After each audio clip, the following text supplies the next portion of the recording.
Après avoir autrefois, à bien des reprises et de bien des manières, parlé au Père par les prophètes, à la fin de ces jours-là, Dieu nous a parlé dans le Fils, qu'il a établi héritier de tout, par qui aussi il a fait les mondes. Hébreux 1, 1, 2.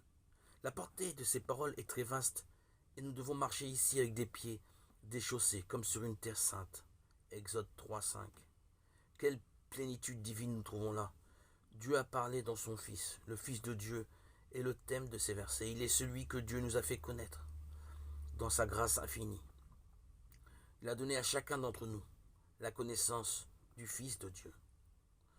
Ne vous êtes-vous jamais arrêté pour remercier Dieu, pour le bénir du plus profond de votre âme, parce que vous vivez dans ces derniers jours?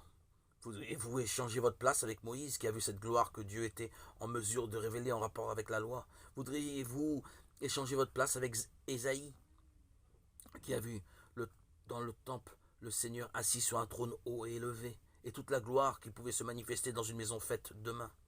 Ou avec David, qui voyait à l'avance celui qui devait s'asseoir sur son trône, toute chose étant placée sous son pouvoir? Le plus faible enfant de Dieu, qui vit dans ces derniers jours, a des privilèges infiniment plus grands.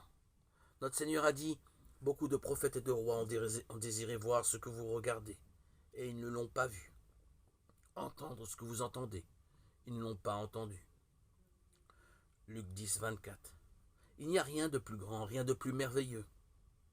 Chacun d'entre nous, avec tout le peuple de Dieu dans cette ère chrétienne, est béni, ayant reçu la pleine révélation du Fils de Dieu.